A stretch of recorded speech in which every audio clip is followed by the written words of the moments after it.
On September the 27th, 1940, Hitler's Nazi Germany, Mussolini's fascist Italy, and the Empire of Japan signed a pact to dominate the world. It was called the Axis Pact. This secret Axis blueprint for world domination was the work of a man almost forgotten by history. Hitler's special advisor on world affairs, a personal friend of the Japanese High Command, and a master spy without whom there might have been no Pearl Harbor. His name was Karl Haushofer. Between 1920 and 1945, Karl Haushofer was one of the most influential men in Germany. A friend and mentor to Adolf Hitler, he helped guide the Nazi Party to power. Through his various acolytes and disciples, he gradually extended his influence into every sphere of Nazi policy. His was the ideology that underpinned the Nazi drive for war and conquest, and through his Japanese connections, he forged the system of alliances that brought the world to the brink of destruction. Professor Karl Haushofer has been called Hitler's Merlin. Just as King Arthur had Merlin the magician behind him, so Haushofer stood behind Hitler. And indeed, Karl Haushofer also dabbled in the occult. Despite his influence, Karl Haushofer remained in the shadows, a secretive figure, almost forgotten by history.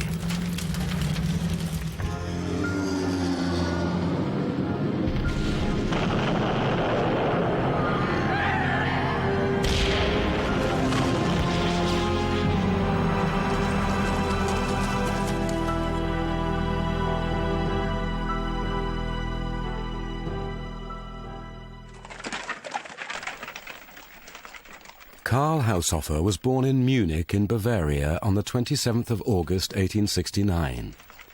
He was a passionate German nationalist and became a career soldier and artillery officer. His brilliance and attention to detail quickly led to his appointment to the German General Staff.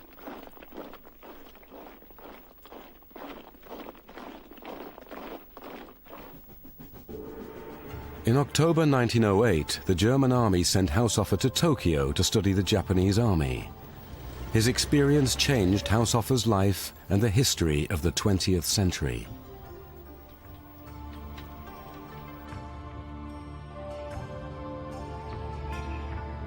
The assignment marked the beginning of a love affair with the Orient. Haushofer traveled extensively in the Far East, adding Korean, Japanese, and Chinese to his already extensive repertoire of languages: Russian, French, and English. In Japan, Haushofer made the personal acquaintance of the emperor and began to develop a strong interest in militaristic and nationalistic Japanese culture.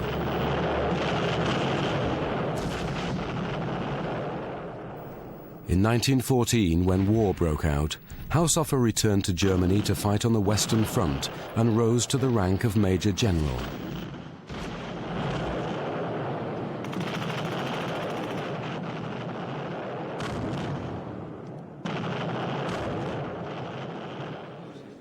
Germany's defeat in the First World War led to the Versailles Treaty, which imposed a savage peace on Germany. It must be remembered that the victorious Allies blamed Germany for the war. The peace that the Allies imposed was savage. German overseas territories were taken away. The army was restricted to 100,000 men. There was no air force.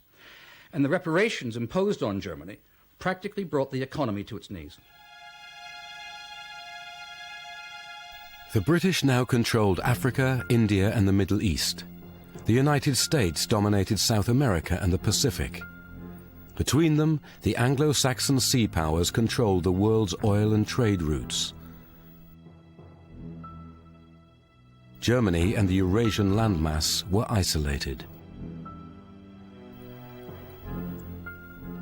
Karl Haushofer retired from the army a bitter man. Like many other officers, he felt Germany had been defeated not only by the British and Americans, but by the betrayal of communists and Jews.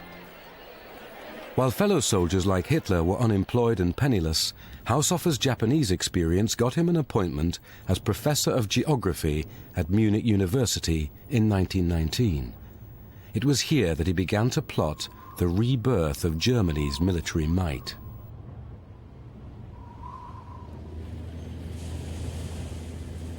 He formulated a political doctrine called Lebensraum, or living space, which asserted Germany's right to conquer and exploit the lands of her neighbors. This doctrine was based on Haushofer's view of race and history, both of which he believed were on Germany's side. The enemies?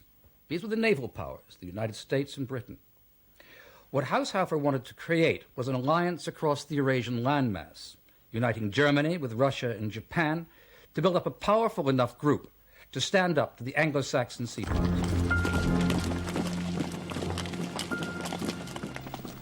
In the 1920s, in the years following the First World War, Haushofer's Great Eurasian Alliance began to take shape. Banned by the Versailles Treaty from having an air force or tanks, Germany signed a secret treaty with the Soviet Union. Called the Rapallo Pact, it allowed Germany to secretly train its soldiers and airmen in communist Russia, hidden from the British and French.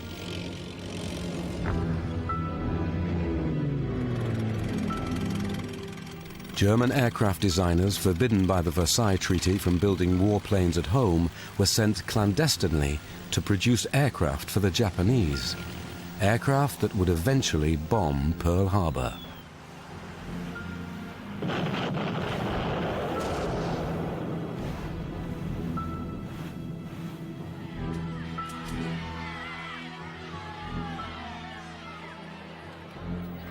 Germany in the 1920s, however, remained divided and without a leader. Karl Haushofer needed to find someone who could put Lebensraum into action. He found that person through a chance encounter with one of his students at Munich University, Rudolf Hess.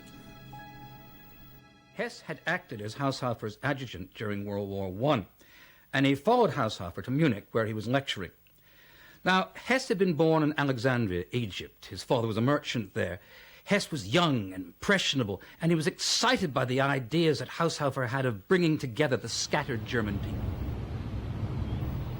Hess was already a member of the fledgling Nazi party led by Adolf Hitler.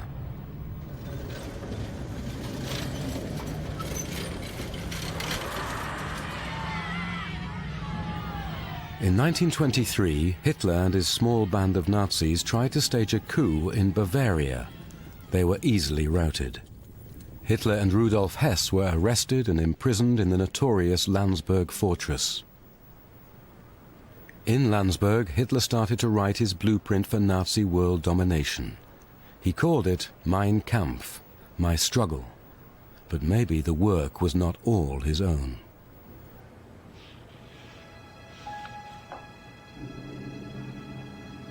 Imprisoned in the Landsberg fortress, Hitler and Hess received a frequent visitor, Dr. Karl Haushofer. When Hess was participating in the Beerhole Putsch, he took hostages, and after the failure of the putsch, he released the hostages, but he was then hid by Professor Karl Haushofer in his Munich flat, and he then escaped. He rejoined Hitler in Landsberg prison, where he became Hitler's secretary and took down Mein Kampf. While he was in Landsberg prison, which was a relatively gentle prison, as prisons go, he was visited by General Professor Karl Haushofer, and through Hess, Karl Haushofer was introduced to Hitler, and Hitler was interested in his ideas on geopolitics and the case for more Lebensraum, and through Hess, some of Karl Haushofer's ideas were transmitted into Mein Kampf. It is even possible Haushofer wrote or edited parts of the book. Mein Kampf became a bestseller and transformed Hitler from a street fighter into a serious politician with mass support. As the Nazi Party's fortunes grew, so did those of Haushofer and Hess. When Hess married, 2 witnesses signed the marriage register: Adolf Hitler and Karl Haushofer. Haushofer became the respectable face, the intellectual face of Nazism during the 20s and 30s. Hitler relied very heavily on his international contacts. Ribbentrop at the Foreign Ministry relied very heavily on his diplomatic knowledge. And also, Albrecht, Haushofer's son, became second in command at the German Foreign Office. Albrecht Haushofer was one of the most brilliant men ever to serve the Nazis, but unlike his father, he would quickly come to recognize the evil and brutal intent behind their ideology. Albrecht Haushofer was a key special advisor and their expert on Britain. He was regarded by many of them as an Anglophile because he very much liked Britain. And indeed, earlier on, he had the dilemma as to whether he should emigrate to Britain when the Nazis came to power. But he did not wish to imperil his half-Jewish mother. So he supped with the devil, but in supping with the devil you need a long spoon, and Albrecht's spoon was not long enough. In January 1937, Hitler announced he was rejecting the provisions of the Versailles Treaty. And in March 1938, he invaded Austria and made it a province of the Third Reich. Most German-speaking Austrians welcomed Hitler with open arms.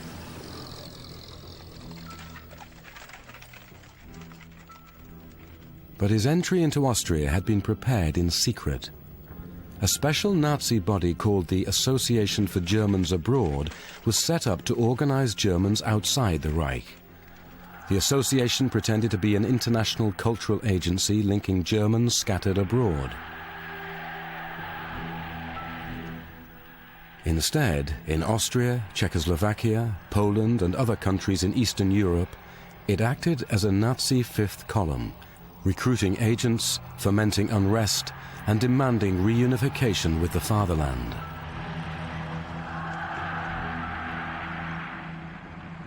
The Association for Germans Abroad was also active in America. Its president and key leader was none other than Professor Karl Haushofer.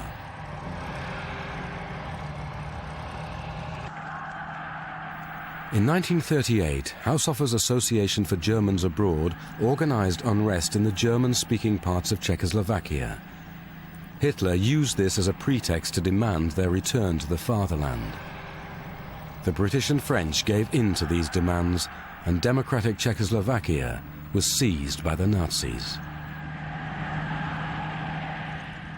The betrayal of Czechoslovakia by the British and the French is one of the most shameful events in modern European history.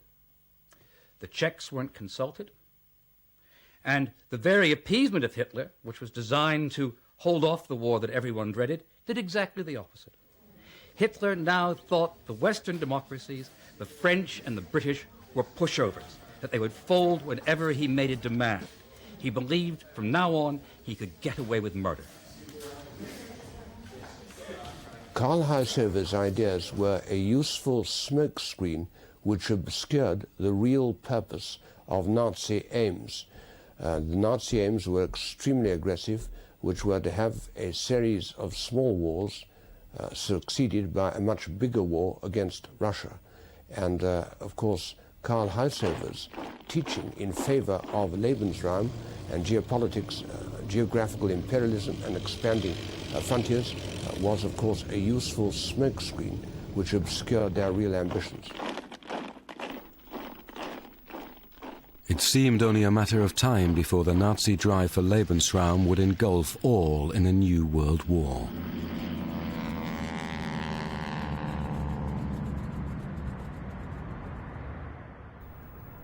In August 1939, Nazi Foreign Minister Ribbentrop and his deputy, Albrecht Haushofer, took another step towards creating the great Pan-Eurasian alliance against the British and Americans when Hitler's Nazi Germany and Stalin's Russia signed a non-aggression pact. The next month, the German blitzkrieg rolled over Poland.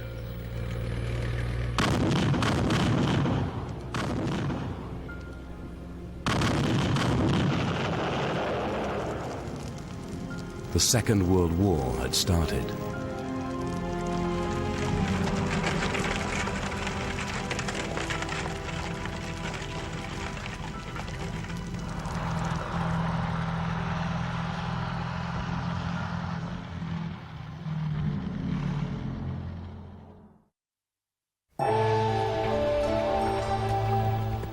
During his time in the Orient, Karl Haushofer, a keen linguist, discovered and translated many ancient Tibetan, Hindu and Buddhist religious texts.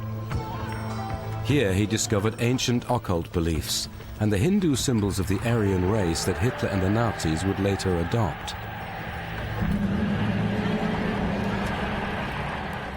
You have to remember that the carnage and death of the First World War had led many people to doubt Christianity, so that even intellectuals like Karl Haushofer began to look for comfort elsewhere in the old pagan religions of pre-Christian Germany. Haushofer discovered something else in the East. Western-style political parties did not exist in Asia. Instead, the Japanese created secret societies with ultra-nationalistic aims, bound together with oaths and secret rituals.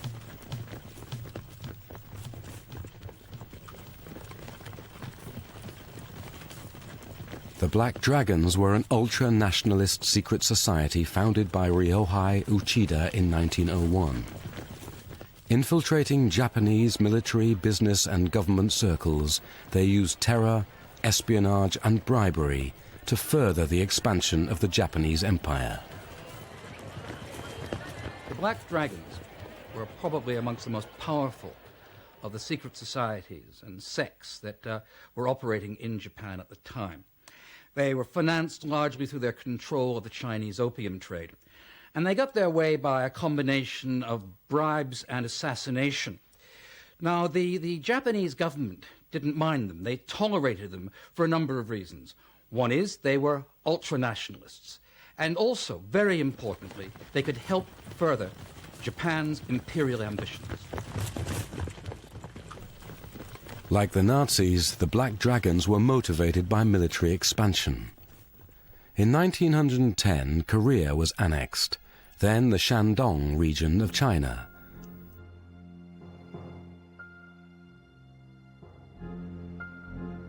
From these territories and from Taiwan, the Black Dragons strengthened their influence in China by controlling the opium trade.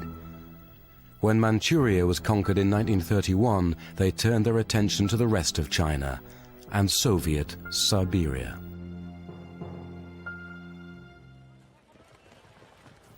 In Germany, Karl Haushofer helped create secret societies similar to the Black Dragons. He helped found the Luminous Lodge, whose objective was to explore the origins of the Aryan race, and he was also closely associated with the Tula Society. The Tula Society was the most important of all the occult secret societies in Germany at the time, because it was very influential with the extreme right-wing nationalist politicians. And the Tula Society, of course, adopted the swastika and the other Aryan symbols long before the Nazis did. Tula was a legendary island in the far north, similar to Atlantis, supposedly the center of a lost civilization guarded by ancient, highly intelligent beings who would help to create a race of supermen of Aryan stock to rule the world.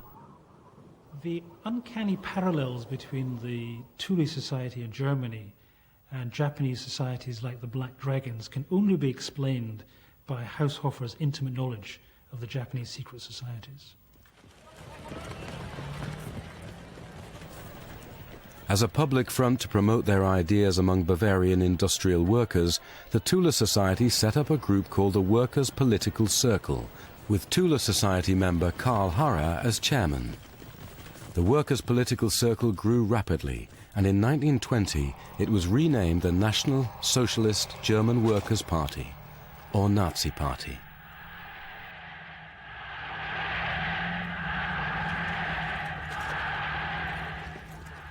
An ex-corporal was sent by the Army Secret Service to infiltrate the Nazis. His name was Adolf Hitler. Within a short time, he had become their undisputed leader.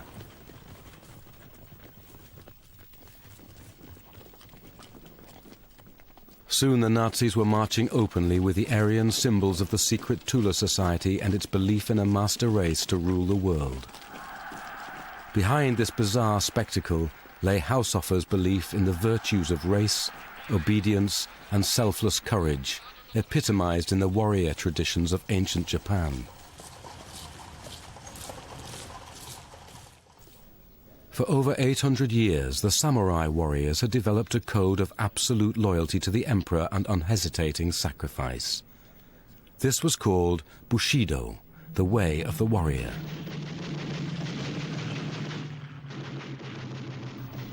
The cult of Bushido would also inspire the infamous kamikaze suicide attacks at the end of the war. Haushofer formulated a theory that the Bushido warrior's way was very similar to the mystical Teutonic spirit of National Socialism.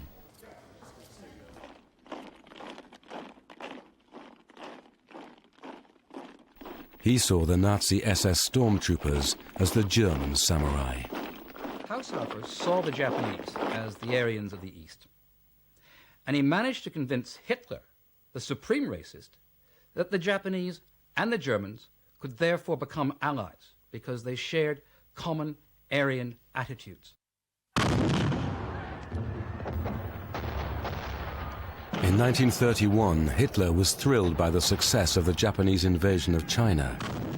The League of Nations did not intervene. Hitler now knew he could tear up the hated Versailles Treaty.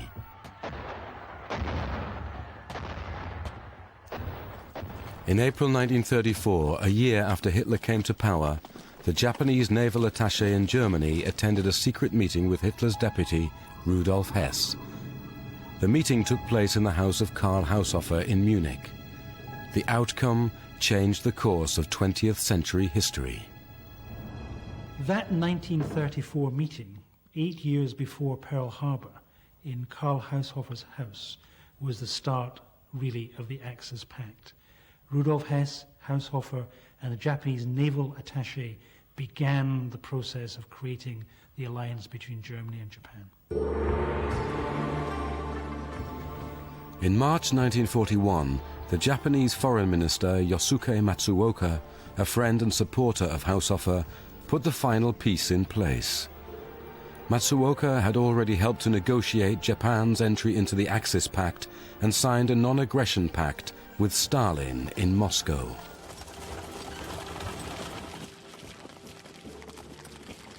Karl Haushofer's great Pan-Eurasian alliance was taking shape.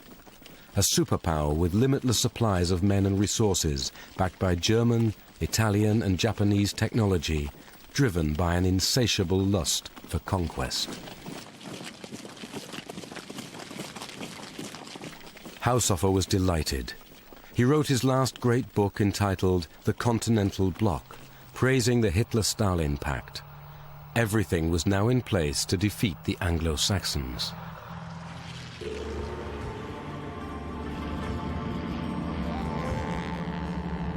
On December the 7th, 1941, as Japanese planes set out to attack the US fleet at Pearl Harbor, they had detailed information on the location of every ship. The spy who provided this information was watching the attack from his home, a German agent recruited by none other than Karl Haushofer.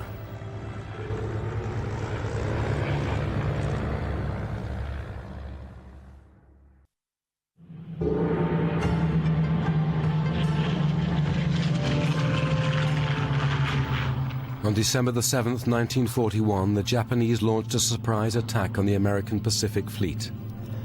A total of 423 planes flying from 6 aircraft carriers caught the fleet at anchor in Pearl Harbor. Nearly 200 American aircraft were destroyed, most of them on the ground. The Japanese had been given detailed information on the fleet's deployment and the locations of all the major harbor installations, supply dumps, and air bases.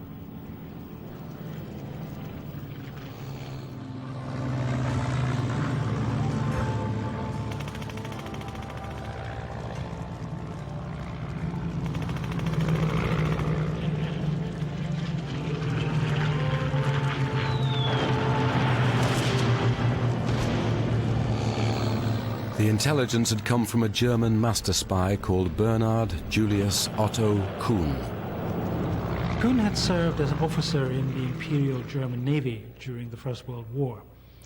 Like many others, when Germany was defeated, he felt the country had been betrayed and he very soon joined the Nazi Party. Kuhn soon became friends with Heinrich Himmler, Hitler's ruthless secret policeman, and with Joseph Goebbels, Hitler's chief propagandist. He also met Karl Haushofer, who introduced him to the Japanese. Haushofer's university department at the University of Munich, his Geopolitics Institute, was actually a front for recruiting spies for the German Secret Service. Haushofer handpicked the people he thought could be useful as spies, either for the German diplomatic service or for the Abwehr.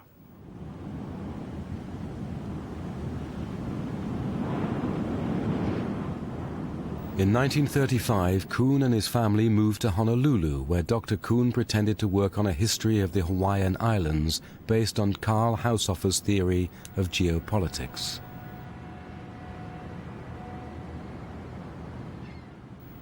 Kuhn rented a house that overlooked Pearl Harbor, from which he could survey naval activity through binoculars.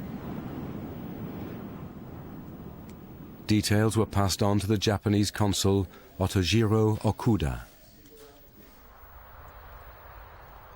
6 days before the attack, Kuhn visited the Japanese consulate with a map of Pearl Harbor, pinpointing where the main American ships were.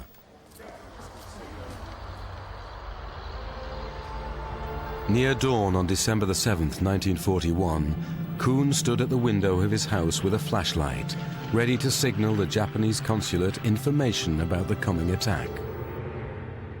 In November 1941, the US military picked up radio signals from the Japanese consulate in Honolulu to Tokyo, explaining that they had a spy in place near Pearl Harbor who was going to use flashlights at night to signal the movement of American aircraft carriers.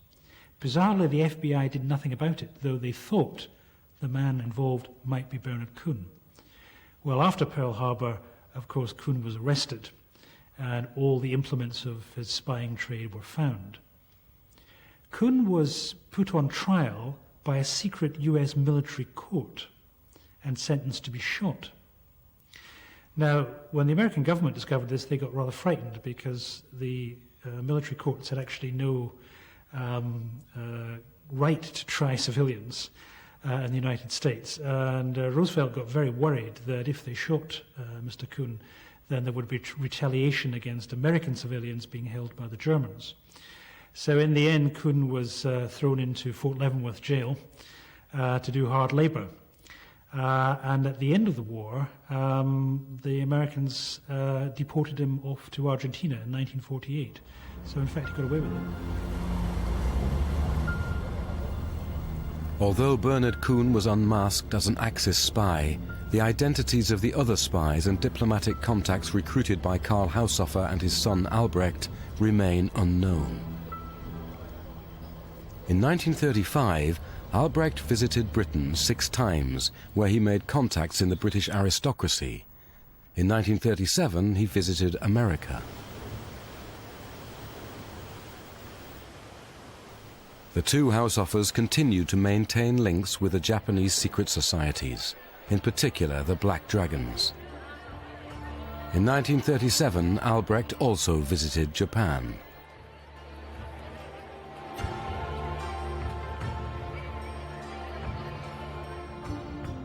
The Black Dragons were highly organized among the overseas Japanese population in Brazil, Peru, and the United States itself.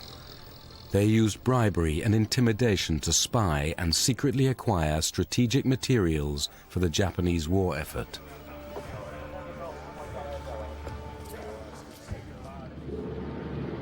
As World War II progressed, the beef and food supplies of Latin America were vital for feeding the Allied armies. By August 1942, German submarines had sunk 19 Brazilian ships. Someone was telling the U-boat commanders where to find their prey.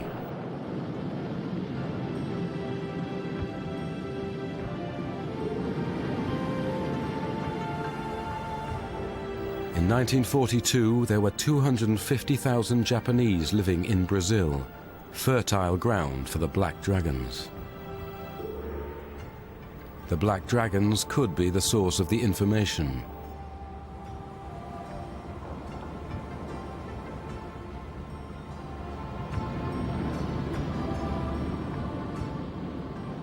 Under pressure from the United States, Brazil declared war on Germany and Italy. But because of its large Japanese population, Brazil did not declare war on Japan, allowing the Japanese spy network to continue.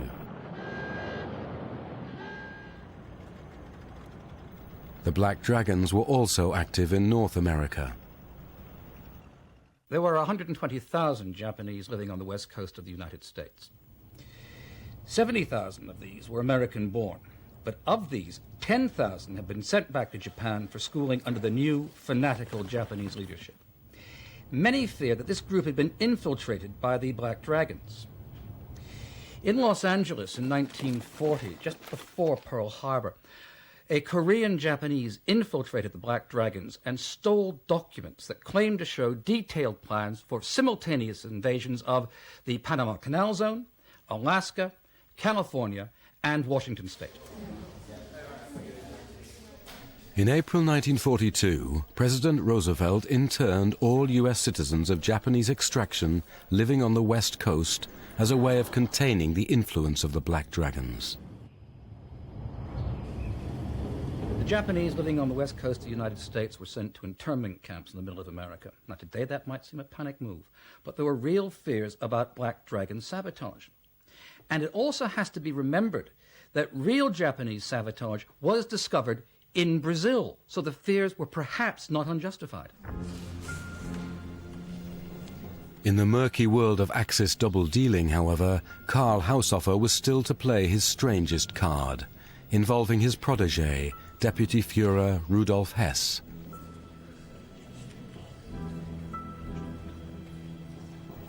On June the 22nd, 1941, on his 52nd birthday, Adolf Hitler invaded Russia.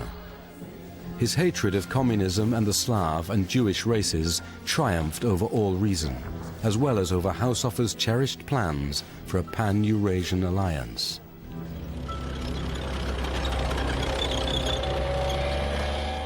To Haushofer, whose life had been dedicated to nurturing a Eurasian alliance, Hitler's invasion of Russia was an act of madness.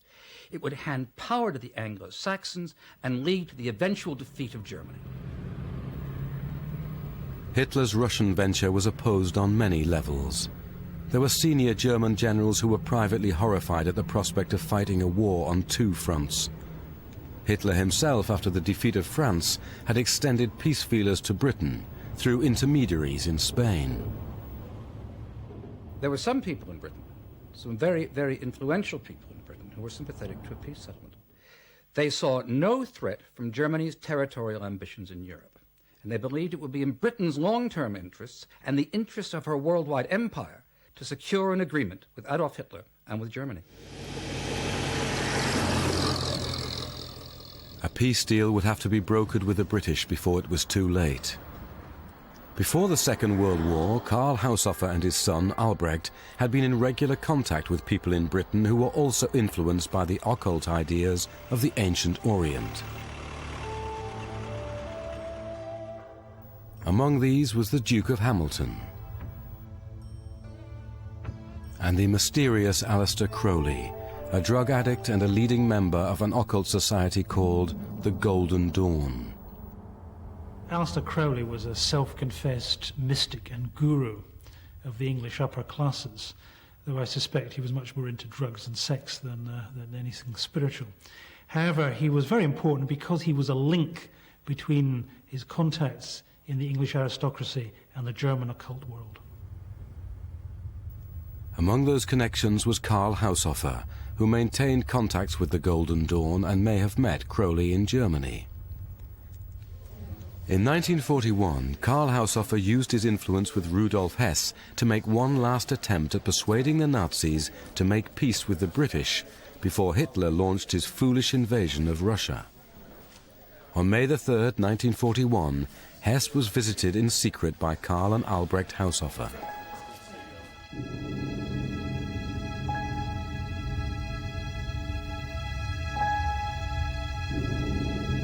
Karl was more famous than Albrecht, but Albrecht was much more brilliant than Karl. And Albrecht was called in by Hess as his personal advisor. He had been a special advisor to Hitler, Ribbentrop, and a personal advisor to Hess. And he was called in by Hess because Hess wanted to know why Britain would not respond to Hitler's peace offers. And Albrecht explained to him that the British regarded Hitler as Satan's representative on earth who had to be fought. And he wrote this down in a document for him. And he explained at length why he thought there was no prospect of peace with Britain, but if he did wish to open up a channel, he explained to him how it should be done. On May the 10th, Hess drove to the Messerschmitt airfield at Augsburg. He asked to borrow a new experimental Messerschmitt Me-110. At 5:42 p.m., Hess took off, heading north. He never returned.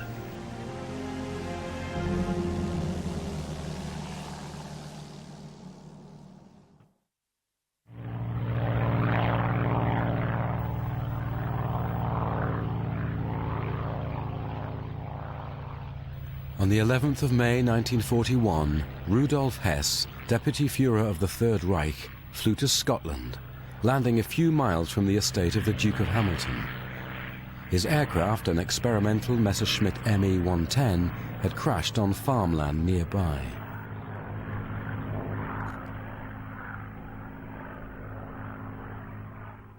The flight of Rudolf Hess to Britain was an incredible feat. He flew alone, he flew through heavily defended airspace, and he made a pinpoint parachuting into a field very near from the house of the Duke of Hamilton, whom he'd come to visit. It should be explained that Hess came on the same evening that the House of Commons was bombed, so it could not have been a worse time for a peace mission. But the next morning, that was the 11th of May, my father went through with the interrogating officer, and Hess asked to see him alone, and he said, "I don't know whether you know who I am, but I am Rudolf Hess, Deputy Führer of Germany, and I know Hitler's mind so well, I can tell you exactly what his peace terms are, although this is a personal, unauthorized mission." And he then explained that Hitler wanted to offer Britain a free hand in the empire, provided only that Germany should have a free hand in Europe and the East. Rudolf Hess's journey to Britain rocked the world for a few days. Then he mysteriously disappeared for 4 years. A shocked Hitler was told the news and flew into a rage. He did not want Churchill or Stalin to think that the Nazi leadership was divided or weak. He publicly denounced Hess as a madman. Everyone connected with Hess was now in danger.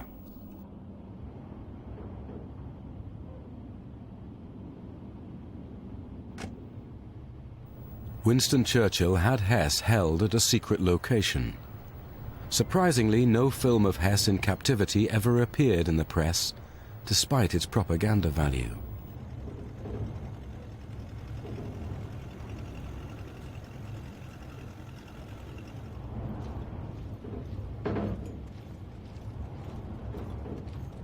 Churchill was totally opposed to dealing with Hess or making any peace agreement with Hitler. What Churchill wanted to do was to bring the United States into the war and defeat Germany.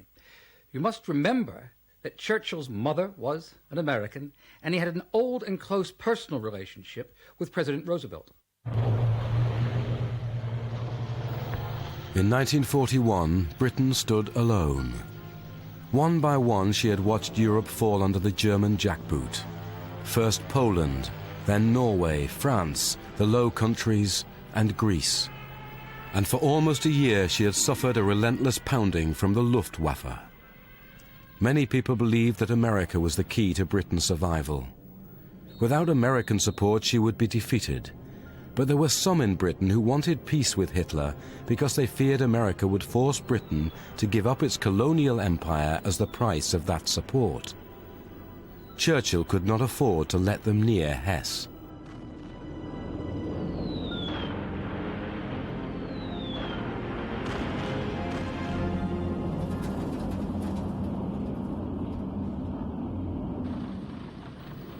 There were even some British politicians and military leaders who saw America not as a potential ally, but as an enemy.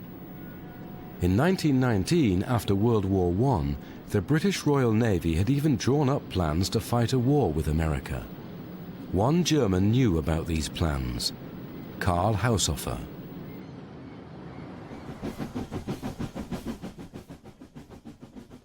In 1908, Karl Haushofer was on his way from Germany to Japan.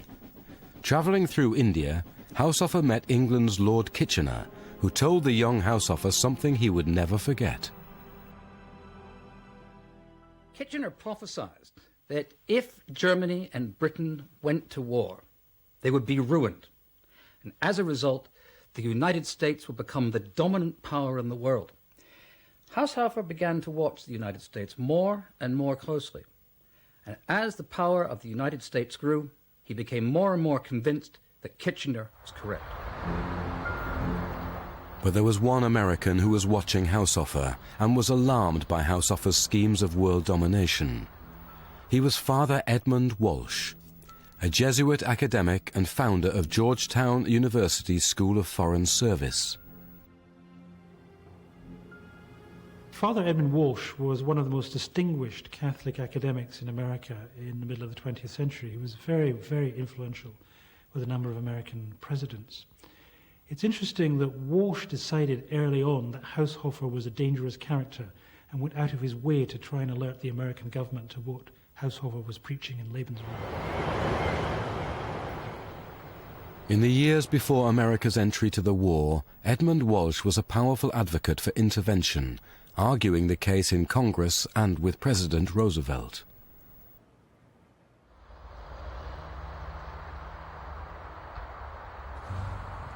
But in the spring of 1941, America was not yet in the war. What Karl and Albrecht Haushofer feared most was that the efforts of Walsh and Winston Churchill might succeed, and that Roosevelt would bring America into the war.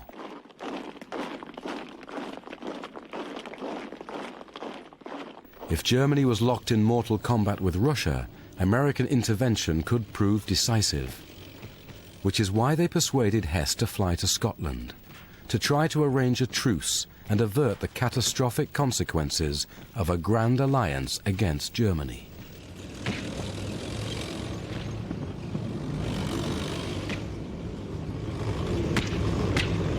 Karl Haushofer wished to open up a feeler to Britain, and he suggested to Hess that an approach should be made through a neutral country, either to General Sir Ian Hamilton or to the younger Hamilton, by whom he meant the Duke of Hamilton, my father.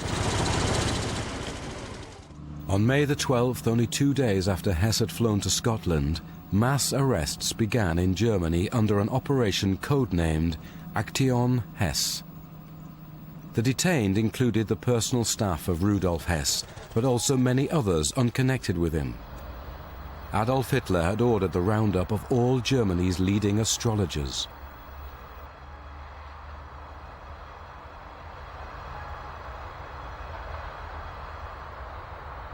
Rudolf Hess had left a letter for the Führer.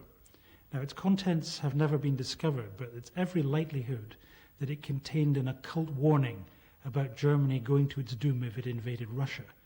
Now, to the superstitious Nazis, that would have been a very dangerous thing to get abroad, so Hitler was determined to keep it secret. Both Karl and Albrecht Haushofer were now questioned by the Gestapo. Albrecht was taken to Hitler's mountain retreat and personally interrogated by Reinhard Heydrich, Himmler's deputy. Well, Hitler knew very well that Hess's great friend had been Karl Haushofer, and also that his son Albrecht, who'd been a special advisor to the Hitler regime, were very much connected with Hess. And he suspected correctly that the Haushofers very much wanted peace with Britain and were totally opposed to a war fought on two fronts. Slowly, everything Karl Haushofer had come to fear through years of study and preparation came to pass. As soon as the Japanese attacked Pearl Harbor, Hitler declared war on America, confident that far-off America was militarily weak. He was wrong. Churchill's gamble paid off. Hess was silenced as America joined the Allied powers.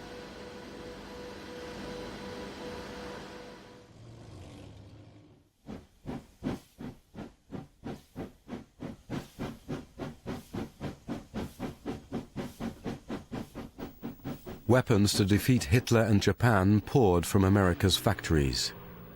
Britain quickly became an unsinkable aircraft carrier from which to bomb German cities. American warships patrolled the Atlantic sea lane searching for U-boats, and US troops landed in the Axis-held territories of North Africa. The Soviet Red Army and Air Force, short on arms but with men by the million, was equipped with American weapons.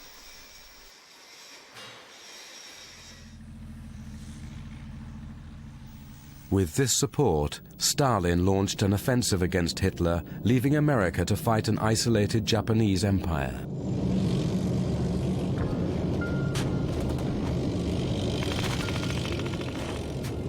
The Battle of Stalingrad, November 1942. Here, Hitler suffered his first major defeat. The city was once a citadel of the Tsars and was known as the gateway to Asia. In a bid to cut Russia's supply lines to the south and break into the Asian steppe, Hitler had committed 500,000 men to capturing the city, the cream of the German armed forces in the east. For 3 months, the grey tide surged through the ruins of Stalingrad. The Russians were driven back to a shallow bridgehead. Then winter came, and with it a change in the fortunes of war. Soviet attacks unfurled on every front.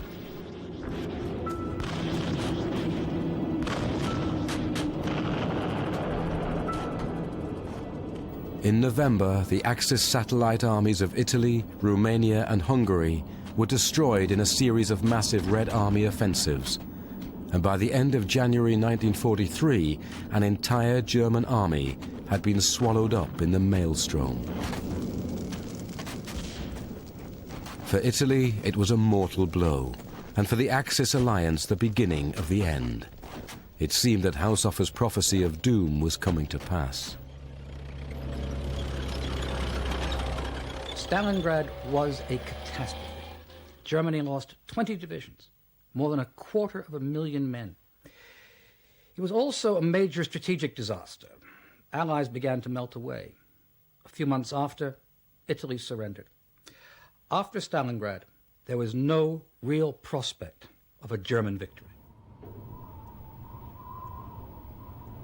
Albrecht Haushofer realized that only Hitler's death could save the Germany he and his father had helped to piece together for years, and he began to plot the Führer's assassination.